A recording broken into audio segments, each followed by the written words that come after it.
Welcome back. It's your boy, Ben Humble. Welcome back to the Data and the Drama Show. Hey, so thankful for you guys hanging out with me every day here at 5 o'clock. This show picking up some steam. Your boy getting some traction. So awesome to see you guys here. Thanks for you loyal followers. I'm about to keep dropping you more and more value every day, bringing on special guests, bringing on some amazing folks, trying to bring you some clarity in a time of confusion, trying to bring you a little bit of excitement in a time of scarcity, trying to reunite the population so that they don't spend their time doing the master playing of the game every day, all day. Spend your time focusing, doing the right thing. Stay focused, stay grounded. Appreciate you guys. Hey, we got some folks already in the comments. What's going on? Make sure you drop some questions in the comments. I got a special guest for you guys today. If you have some questions, if you have a unique situation, go ahead and drop it below. So what's going on, Andrea? What's going on, Allison? What's going on, Jason? We got some folks popping in right now. So let's get started with the show right away because we are rolling. We got the rig. You guys know the rig is here, man. So what's going on? How about that? How about that? We also got in the studio Hans. Hans, say hello. Hello. Okay, Hans is here. Hans, what's your favorite number from 1 to 10? 9. 9 is his number from 1 to 10. So you guys are loving these jokes every day. I'm going to keep recycling. That's what I do. Folks, if you haven't a chance already to grab your copy of Real Estate Secrets Exposed, it's absolutely free. I'm dropping it for you guys. Head over to humble.ceo. Grab yourself a free copy. Enjoy it. Roll with it. Have fun with it. And quick congratulations, folks. So those of y'all that was on the feed yesterday, you guys know I had my man, Mr. Judge Graham, rocking it, kicking it. And I'm sending out a whole bunch of books here. Everybody who shared the stream yesterday got a copy of Scale with Speed. I ain't even talking about the ebook. I'm talking about a physical copy, which your boys got to buy for $19.99 and then deliver back to you guys. But I appreciate you guys for being a part of the show. I think it's important to gain clarity in a time like this. A lot of us are coming from different places in life, so it's important to focus on one message. Like my man Judge was saying yesterday, go deep, not wide. You have to go super deep, find a rich, find a niche, and just keep going. So we're going to be dropping this book. Thank you so much for you guys for sharing yesterday. By the way, I got something for y'all. By the way, today is Timmy's Thursday. So for those of y'all that like Timmy's, in the comments, let me know who likes Timmy's coffee. Hey, let me get that comment sheet real quick. You got it? Can I have it? Boom. Look at that. The random hand of Sarah. Everybody say, hi, Sarah. Hi, Sarah. Hey, Sarah. Look at that. She's a hand model. Boom. That's interesting, man. All right. So today, everybody sharing is going to get Timmy's Thursday. For all of you guys are sharing, give you a little Timmy's gift card because you know that Timmy's ain't closing. They're the most patriotic or reckless company out there. I don't know which one it is, but they definitely are not closing. They're staying open, especially that drive-through. So your boy rolling in there every day, practicing that social distancing. It's kind of like long distance, right? Running. No, you just run as fast as you can and hopefully you don't get the virus. Yep.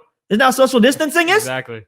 Man, I've been social distancing my whole life. Why do you think we're 6 feet apart? We're 6 feet apart, Hans, because you have some German sausage for breakfast.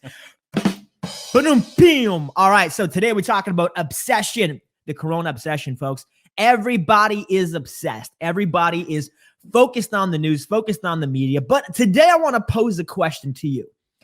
Is there such thing as a positive, healthy, developed obsession? All the attention that you're putting, a lot of you guys are extremely focused. So I'm excited for you. All of those people are like, corona. You get nothing. You guys are so focused right now. Day, so part of what you're doing is great. What I'm here to talk to you about today is, can we pivot that obsession and focus on a productive obsession? So I've got an amazing friend of mine. This is my boy. I am bringing back another Texan, by the way. My good old friend, Evan Stewart. This guy has already built and sold an 8-figure company by the age of 25. Yep, you heard it, folks. 25 years old. This is a guy who's truly obsessed with life. This is a guy who's CEO right now of Obsessed Academy, host of the Obsessed podcast. This is my good friend, my good brother in the Lord. I love this guy. I also like him because he really resembles Elijah Wood. So, I might call him Sam this entire time here. But everybody give a big warm round of applause to my main man, my dude from Texas, Mr. Evan Stewart.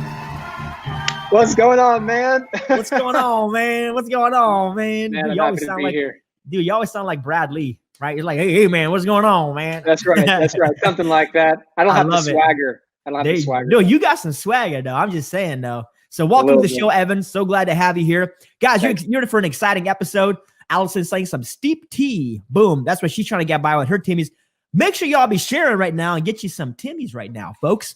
All right. Who thinks my man looks like Elijah Wood? Give him a quick thumbs up. See, I can tease with my man Evan a little bit because this dude is positive, encouraging, focused, and drama-free, which is why I love my brother here. And for those of you guys that are part of Cashflow Tribe, you guys know Evan because he comes around. He's part of our boot camps that we do. So he's invested with Cashflow Tribe, his time, his energy, his focus, and he has spent several weekends down here with us in Canada, investing in other people's lives, pouring in, building relationships. So Evan, I am so happy you're here, my dude. Let's talk about obsession. A lot of people are obsessed, right? Yes. Is there such thing? The first question I have for you, is there such thing as a healthy obsession? So I want you to articulately describe this for you. And what does it look like for people at home? Sure, absolutely. Well, I appreciate you bringing me here, man. I always love being a part of what you're doing. I think it's awesome. Yes, there's definitely a healthy obsession. In a nutshell, there's two different types, right? There's healthy and there's unhealthy. And what you're experiencing right now, the media, the mania, it's an unhealthy obsession, right? An unhealthy obsession is something that stems from a need to overcompensate feelings of shame and guilt and abandonment and loss, or just stress and anxiety, right? So a lot of us are thinking stress, anxiety. A lot of us are thinking financial instability. A lot of us are thinking just health even. And an unhealthy obsession is a linear movement that stems from one of those feelings and ends in a lack of fulfillment and regret. But the problem is that most people, when they think of obsession, they think of the unhealthy. See, the healthy obsession, I don't believe is a linear movement. I believe it's a cycle. And it's three different components. Right? It's an emotion, it's a mindset, and a discipline. It's an emotion, which is a series of revelation, which is a internal knowing and gnawing that I can do more, be more, that I need to shift. That's the revelation, right? Then it moves into the mindset, which is a stage of preparation, right? The preparation is that in order to first prosper, I need to first plant. I need to work my ground. I need to ensure that I'm taking advantage of where God has placed me and moving in the opportunities that are before me so I can reap a harvest later. That's one that I want to reap, not one that I'm forced to reap. Right. So it's an emotion, which is a revelation. It's a mindset, which is a stage of preparation. And third, it's a discipline, which is a stage it's an emotional mindset of discipline. Revelation, preparation, and then cultivation. And the cultivation is where you start to actually reap what you've been planting. Right. The cultivation is where you've got an opportunity to pull out a little bit of your labor and your work. So yes, there is a healthy obsession, but the healthy obsession is achieved through the cycle of working the emotion, the mindset, and the discipline. And then enough time working that, eventually you get what's become the saturation, right? Which is obsession overflow. And that's where you have so much of an abundance of opportunity and wealth and really an opportunity to give back to the ones that you most care about. That's that moment of actual success that most people are chasing. But that's only achieved through working the cycle diligently over a long period of time. How about that? Dude, that is like, I love that. That was probably the most value dropped in like a minute anywhere. I love that. So let's go back. I want you to articulate this for our folks at home, because guys and gals, if we're paying attention here, we're trying to understand, what does it take to cultivate a mindset of healthy obsession versus the unhealthy kind? Out of these systematic steps that you just laid out for our folks here, right? You know, it begins with the mindset, right? It begins with you having a desire. And I think there's a positive element here that has to happen, because you have a desire to kill people. That's not a healthy obsession. No good can come out of that. I think the origin of the intention is what establishes the origin of a positive, a healthy, or an unhealthy, destructive obsession, right? I'm going to get a little Evan Stewart with y'all a little bit. So what do people need to do, or what part of this process? Because I bet you there's probably people struggling at every single step of this. Some people have a desire, but no necessarily they don't have the mindset in order to start putting that desire into place. Or they have the desire and the mindset, but they're not engaged in the activity, right? And they're not getting to that overflow point of saturation. They're stuck in one of these different, pieces of this component. So can you walk us through in a systematic way, how can people go from A to B to C to D? Because I think that is an important revelation that people, if we start self-identifying and evaluating personally what this means to us, I think it may unlock some opportunities for a healthy obsession in somebody's life. Absolutely. Man, preach. Love it. Come on, man. Let's preach a little bit. We got you here. Amen. A couple of different things. Okay, so first, let's start with the beginning. It starts with the revelation, which we talked about, that gnawing. I know I can do more, be more. I need to be elsewhere. Okay. But the problem is that the revelation is a stage of emotion. Emotion is emotional, and emotion is also distracting. See, emotion is mania. See, unhealthy obsession doesn't always start with unhealthy intentions. Sometimes a healthy intention can be soured by our distractions. Right. So maybe we want to, like, for example, right now, let's talk about with the craziness in the markets and the craziness in the communities that we're seeing right now, a lot of healthy intentions are leading to unhealthy consequences because there's a What do you mean by that? distraction. Break that down for people. Say that one more time. I missed that. Break that down for people, because that right there, what you just said, is an absolute bomb. Break that down. What does that mean, that a healthy and initial intention is leading to unhealthy consequences? Yes, because the problem is that most people start their activity with good intentions. But the problem is that good intentions applied inconsistently will often lead to a bad result. Good intentions applied consistently, diligence and obedience over a long period of time is what leads to the good result. So consistency is one of the ingredients of good intention. Is that what you're saying? Consistency is one of them, right? So it's not. So I'm trying to unpack this here, and I'll let you keep going. But you're saying that there has to be an element of consistency and behind that good intention.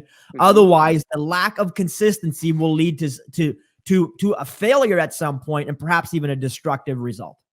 Right. So it's what do I do right here today? So actually, people are blown away. They're like, "Oh, what's your 5-year plan?" I don't have a 5-year plan.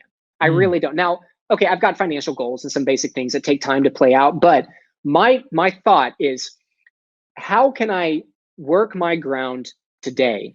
How can I be present and love the person in front of me? How can I die to my wife today and serve the people that are most important in my life? How can I serve my customers and drive revenue professionally today? How can I do that today? How can I work out, stay in momentum today? Because an hour or 2 or 3 on one 24-hour block is a lot more manageable than how can we stay consistent for the year? Bro, you're going to fall off that. Because there's Wine Wednesday, there's Netflix, there's anything that is not what you want to be doing right now, and then all of a sudden you're distracted. So the way that I break down the day is the consistency is not just, be consistent, because that's crap, right? Les Brown says if it was easy, everybody'd be skinny, rich, and happy, right? What? It's not easy. What did you say? If it was easy, what? If it was easy, everyone would be skinny, rich, and happy. Amen to skinny, rich, and happy. I'm telling you right now. Right. But you're saying it doesn't work that way, though. It's not just that straightforward, is it? No. You just got to break it down into bite-sized pieces. See, you can win the day if you just focus on winning the day. The problem is people try to win the day in relationship to their 10-year plan, and then it becomes overwhelming, and then they sit on their hands, and in 10 years, they're back. Yes, talk about this, because you and I had an amazing conversation about bookends, and I think this is where this is going to lead towards. So the idea of a bookend at the beginning and the evening of your day, and as long as you lay it out and you accomplish the bookend, today is a good day and is a check mark. So please, talk us through a bookend for folks that need to know. Listen, Evan, this sounds phenomenal, but what am I going to do today? Coronavirus is here today. The only thing I do is get distracted by social media, by my television. In fact, I'm at home with everybody, and like, people dream, by the way, of being at home with their kids all day, every day. And as of last week, that was the dream. And then they finally are home for 2 or 3 days. Now they're fighting to go back to work because they don't like their family as much as they think they did. Or they've been so distanced from their family for so long that now when they're finally together, all they do is watch the news all day and they just complain and bicker. They've found another thing to criticize and be negative about. So please walk us through the bookends, because this is very, very important for folks at home. Yes. As an aside, if you're struggling with that, just communicate with your family. Hey, I need time for everyone to shut up for about 30 minutes so I can focus. That solves a lot of problems. But the bookends, what Ben is talking about, this concept literally changed my life. It is that we know that there are going to be days that are out of control and uncertain. That's just a part of nature. But there are things you can control within your environment. This is not a professional conversation. This is a personal conversation. Okay. This whole episode is a personal conversation, by the way. Right. Exactly. Yeah, this is about you as an individual, whether you're an active business owner, aspiring business owner, or just an individual looking for relief from the mania. This is for you. Please keep going. Yes. And so the bookend is, I want you to start and end your day the same. Because what happens is it starts to build the muscle memory of you actually not being out of control. So it's so simple. See, this is the thing. People overcomplicate it, but it's like, maybe I get up, I grab coffee, I spend some time to meditate, you work out. It's a 30-minute to an hour and a half, depending on your schedule and how tight it is, block of time that is yours and it is controlled. But more importantly, the third piece is you can do it anywhere. Right? So if I'm in Canada and it's a lot colder and I'm tired, how can I start and end my day ritualistically the same as if I'm in Texas, as I'm in Florida or in Europe or in Mexico. I do a lot of, not right now, but a lot of traveling around the world, and it can get very chaotic. And so in your life, sometimes it's not traveling around the world, but it's traveling through different seasons and environments in your world. And when you start and end your day the exact same way, so you start up a certain way and you wind down a certain way every single day, what happens is that in the midst of your day where things are going out of control, it starts in your control and it ends in your control. So you're not going to bed with the anxiousness of my life is falling apart around me. You're going to bed with the memory of I stamped the day with my handprint and my control, and I know I can do it again tomorrow.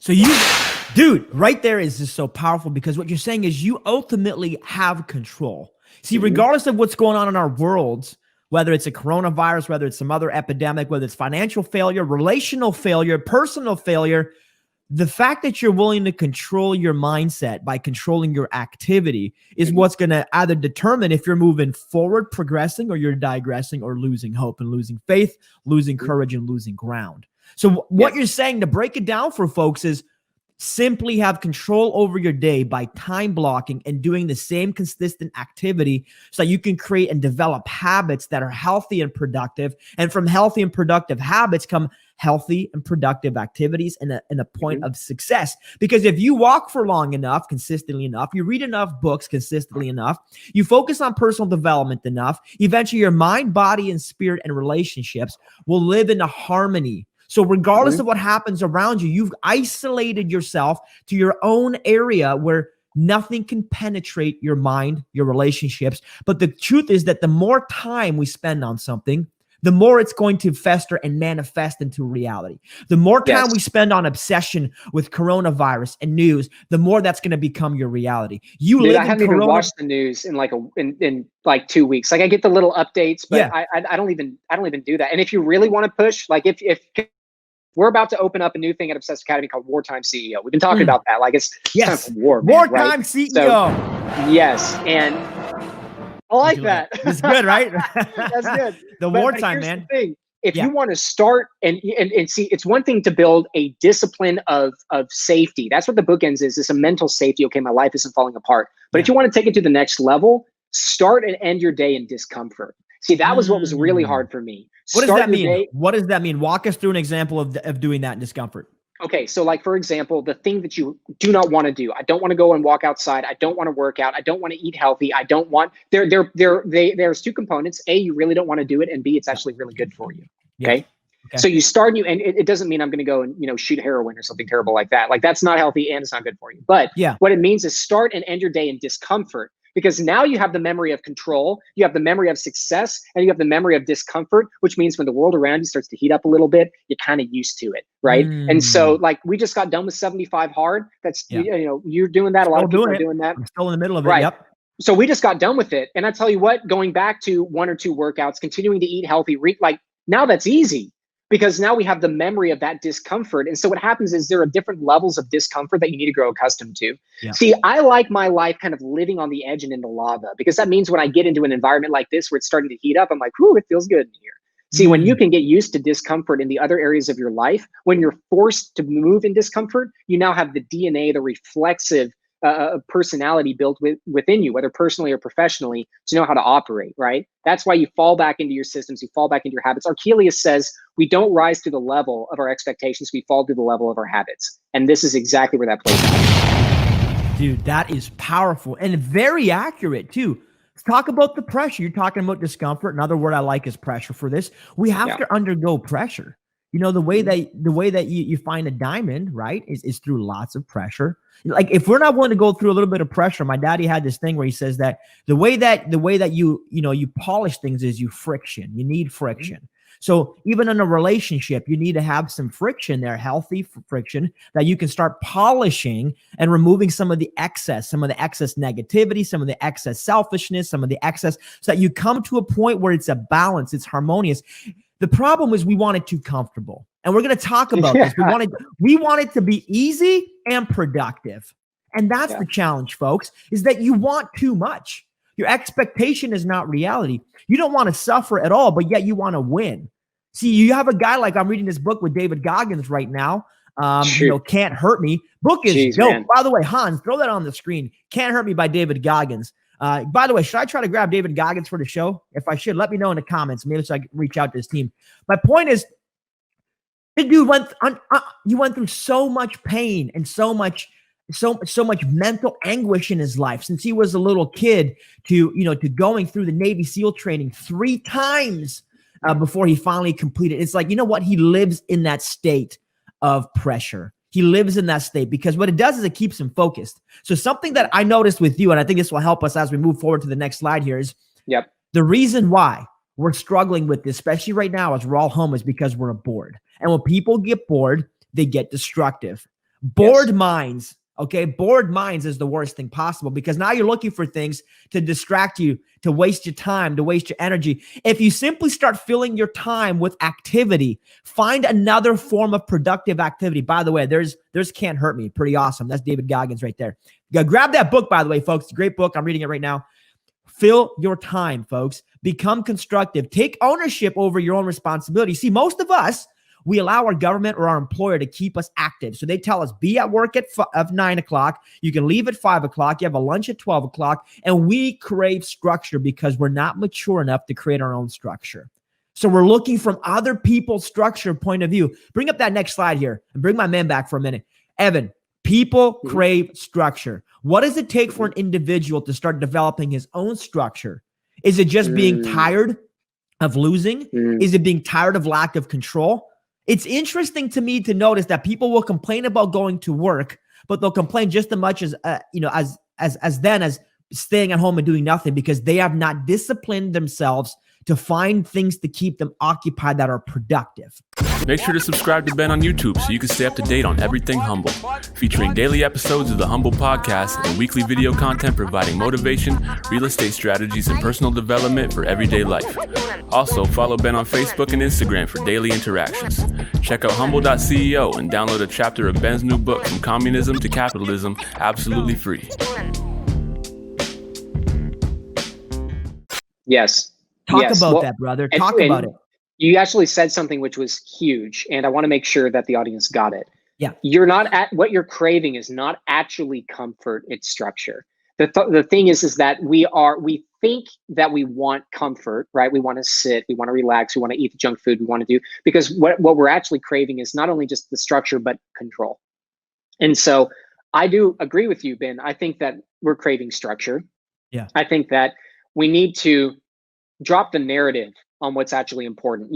There's a couple of different ways to lean into that. First of all, you can just ignore it, right? Which is terrible. That's mediocrity and complacency and everything that produces nothing. So you can do that if you want to. The qualifier that I use on if you're starting to ignore that is just simply, if I lived every single day the same as I did today, what kind of future would that create? Okay, so today, Groundhog Day, it's today again, tomorrow, and tomorrow, and tomorrow, and every single day is the exact same. Does it produce a future that's one that actually is fulfilling, inspiring, fascinating, motivating? The answer is no, then I'm doing something wrong. Okay, so that's the first piece. And then the second piece is recognize and be honest with yourself. Okay, maybe you want comfort, but maybe the comfort really is you're not being vulnerable enough with yourself to say, I'm actually getting really, really burnt out, and I don't really need comfort. I really need rest because I'm not in a situation of rest. And what you want is structure. Implement that structure. I mean, literally, my calendar is so tight. Even on days where we're like, listen, I was supposed to be all around the world this month. I'm in Texas. I'm at home right now. So what's the very first thing we do? Yep. I don't have horses though. But you could have horses. I could, yeah, if I had a ranch. But it's like, what's the very first thing that we do is we immediately fill the calendar. And like you said, boredom, I want you to think about it as, if your mind is constantly in a state of growth, if you're not watering, right, and you're not filling and you're not continuing to bring metaphorical food back to that thing that grows, it just dies. So by default, if you're sitting in a state of boredom, stagnatism is really a gradual settling into a phase of mediocrity. And notice that's what you're doing with your mind. And I just think I can't justify that, I love that. I love what you're saying right there because it's so powerful. Folks, if we start creating constraints, would you agree, Evan? Create a constraint in your time. Your body, your mind will automatically feel that. It's like people who go in and cram for tests. If you give yourself 6 months to to study for that test, you're going to use the 6 months. If you give yourself 3 hours, you're going to be in the most productive 3 hours of your life to prepare for that exam and that test. When you fill your day with activity, a lot of people struggle to do this because they expect perfection in their life. And if they can't nail it 100%, they're not going to do it. I did 4 shows yesterday, 4 different appointments.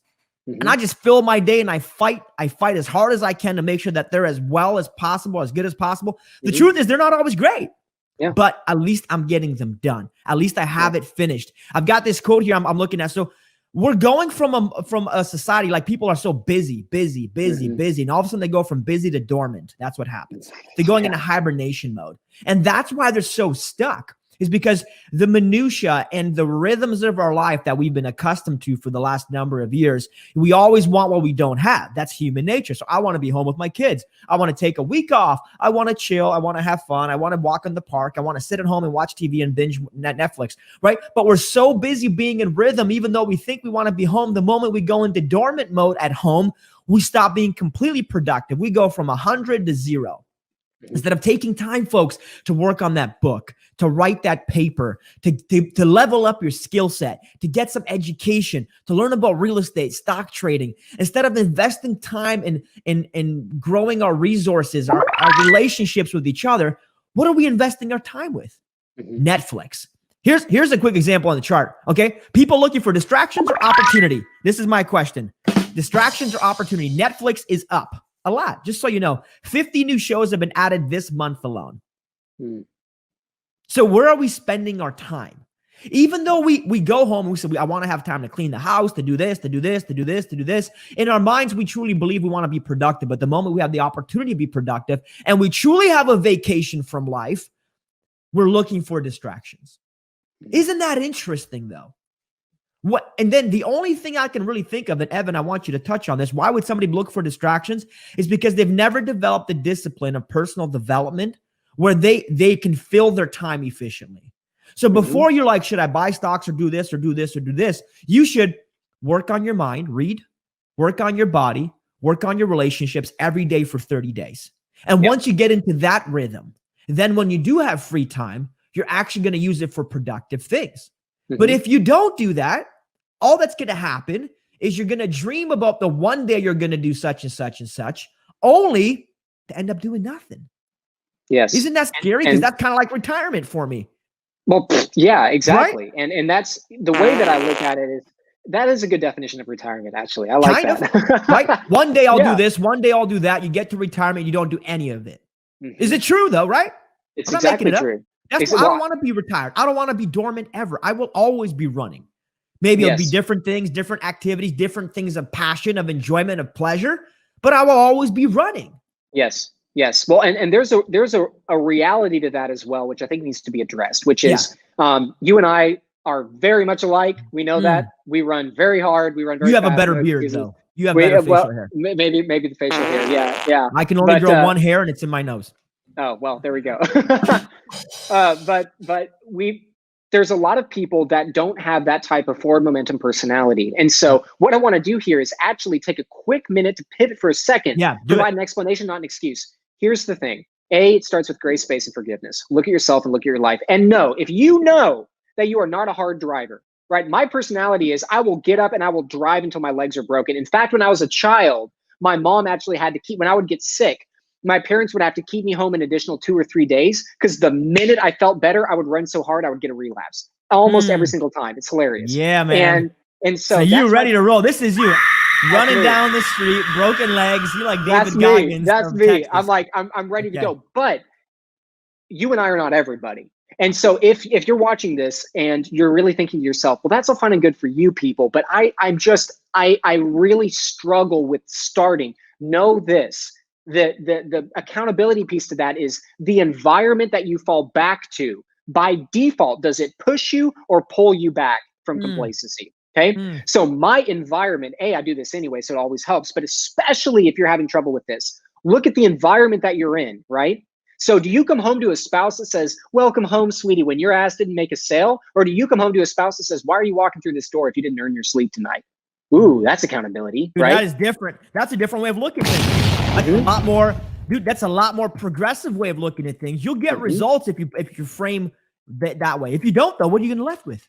Yeah, well, nothing. You're left with your own complacency and your own excuses, and you're probably going to be that person that grabs a beer 35, 40, 55, 60 years old, and you're sitting there at the bar talking about that one time in high school you played baseball and you almost made it to the minor leagues instead of actually living a life you could be obsessed about. Yeah. That's what it produces. So imagine for a second that people actually put themselves in a constraint during this period of freedom of liberation. Mm-hmm. You got nothing to do for a week? Make it harder on yourself. Get up at 5 a.m. Go for a run. Put a workout in at 5. Put your study in at 6. Put your relationship time at 7. Put your breakfast time with your family at 8. Book your entire day. And I promise you, in a week, you'll have a whole revelation of what your life could look like. Because when you want to be home and you want to be growing, I'm telling you, this is what I had to do. I struggle with this. I struggle with sitting at home and trying to run a virtual business at the beginning because I got distracted. And we all do. So instead, now what I do is I book a call. I book a call first thing in the morning that I have to show up. And if I don't, people know I'm not there. This is where accountability matters. The reason why we go to a job at 9 o'clock is because people are there counting on us. Yes. So if you struggle with this speech, which everybody will, so I'm going to give you a little bit of grace and love right now. Find somebody to keep you accountability, a mentor, a friend, a buddy, or somebody else that struggles with this that you can be accountability partners. That right there is a huge nugget because if I know we got accountability for each other, we don't have time to mess around, right? Yes. Like, look at this, dude. Do you know gaming is up 75%? Gaming, okay? And I have no problem. I'm not painting anything with a broad brush. It could be gaming. It could be wasting time on something else. It could be, but I'm just letting you know gaming is up 75%. I get it. I understand. You want leisure. You want time off. You want freedom. But your mind is so beaten down. You're so used to a rhythm that instead of looking for something productive to do, we're looking at the thing that's the least productive, which is sitting around and playing games all day. You can't afford to play games, folks. I'm sorry, but you can't.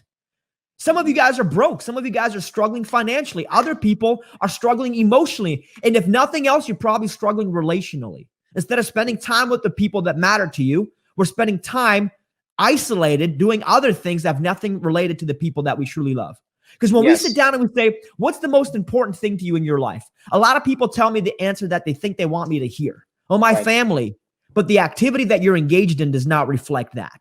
I have these conversations with people because I'll push, right? I believe in challenging without being challenging. And I like to push because I think friends will push on one. Sure. And I remember a distinct conversation, just in general. I had this conversation with an individual a little while ago who's talking about same thing, right? Oh, I love my wife. I love my kids. I love this. Great. But then I noticed in his activity level, he was not doing things that produced a positive reaction for his family, not moving fast enough. So I just sat there and said, how, and if this is something you're struggling with, I want to push on you for a second. How do you go home and justify to your family or to your spouse that you're actually being the provider that you're calling yourself when you know, as well as the people around you, that your day-to-day is producing a less of your potential, a fraction of what you could be doing? See, I think the question here, the first accountability starts with internal is, if you know that you're struggling, first recognize that you need to stop justifying your mediocrity to the people that are counting on you to actually provide to your deepest and fullest capacity. And all other things can stem from that. If you're a self-employed individual, you know the very best thing I ever did as a self-employed individual, first accountability, I hired somebody. Not because I needed to, but because when there's a smiling face, it's like, oh my gosh, you pay my salary sitting there at freaking 7 in the morning, you're going to be there just at 7 in the morning or 6:50 or 6:30, you're going to be there ready to go. And so that's what I'm talking about here. It's like, this is a very real time, right? If you're sitting there and you're playing games, I believe in earning your sleep. If you had an amazing and productive day and you take an hour in the evening to do your thing, do your thing. But if you're sitting there and you're wasting time, do not go back into that room and justify yourself to your wife, expecting her to love you the exact same. Because I tell you what, 3, 4, 5 years over that obedience, when the family's going broke because your ass is sitting on your chair, I can't justify that. I get passionate about that. Is that not the definition of integrity, though? Like when your activity matches your core values. If your core value is to take care of your family and to support and care for people, but yet your activity is everything but that, don't you question your integrity in a way? Like nobody ever wants to question their integrity. Like, dude, I suck as a human being. I have no integrity. Because if I did have integrity, my belief system would be executed through my actions. If I say I love on people, then I would show the world by loving on people. If I say that I'm going to take care of my family, then I'm going to do the things I need to do to actually take care of my family. I'm going to risk and sacrifice when other people are scared and hiding. So it's an integrity question to me. We say That's one exactly thing, what it but yet is. we do a whole other thing. You see, the flesh is weak. It's easy for us, right? We understand this. Even as Christians, we understand the flesh is weak. So Right. if the flesh is weak, what are we doing to gain accountability? What are we doing with our time? So let's pivot with this. Let's look at 2008. Here's what these business owners decided to do during the recession, just like today, folks, getting a little bit of clarity.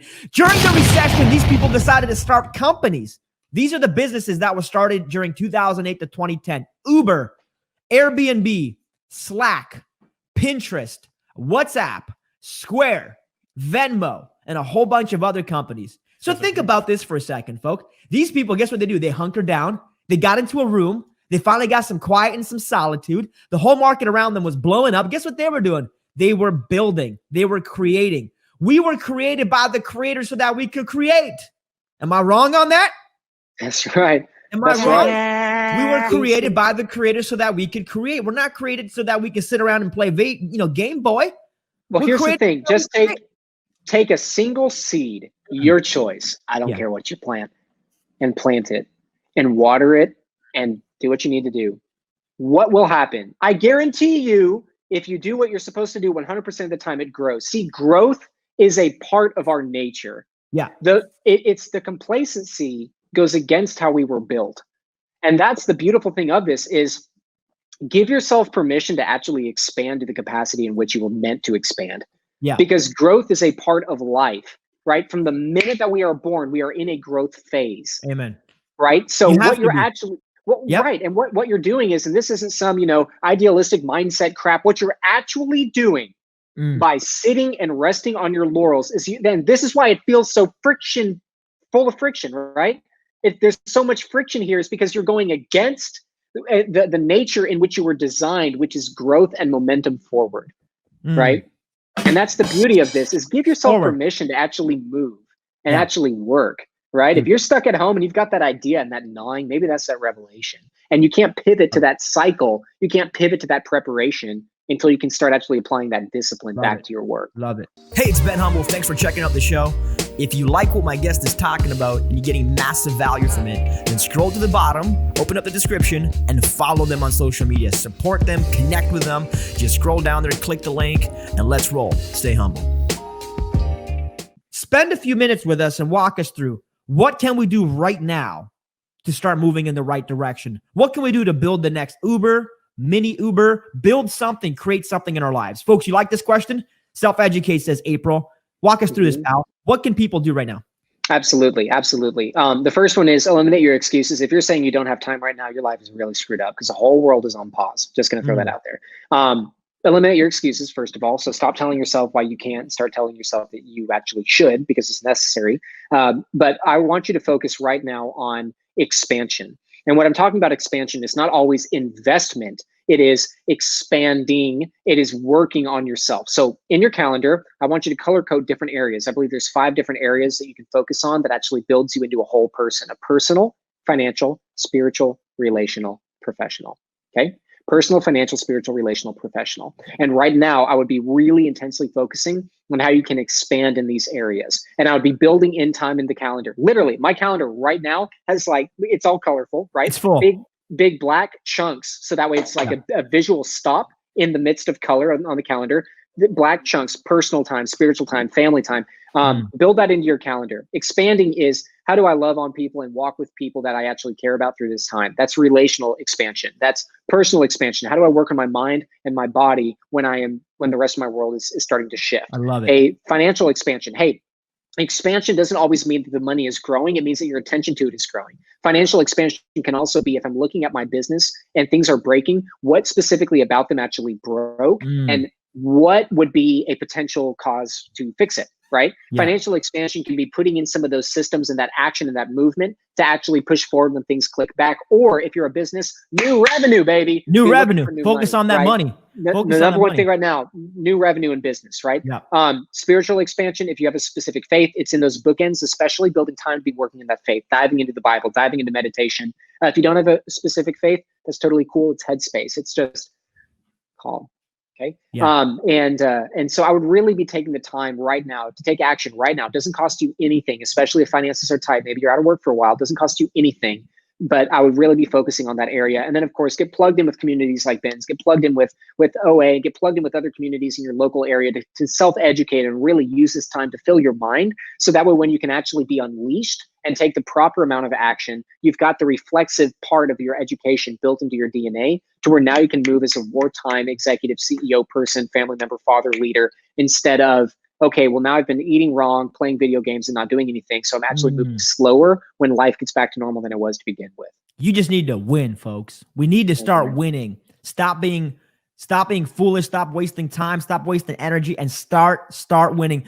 Evan, I love you, my brother. Thank you so much for being here. Thank you for the massive value that you dropped to the audience, folks. We're so blessed to have my man here.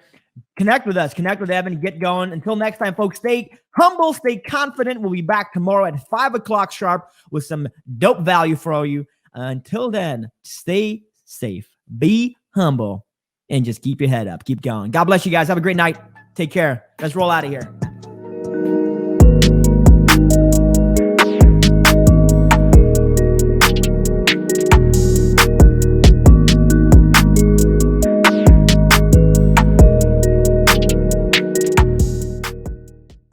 Make sure to subscribe to Ben on YouTube so you can stay up to date on everything Humble, featuring daily episodes of the Humble Podcast and weekly video content providing motivation, real estate strategies, and personal development for everyday life. Also, follow Ben on Facebook and Instagram for daily interactions. Check out humble.ceo and download a chapter of Ben's new book, From Communism to Capitalism, absolutely free.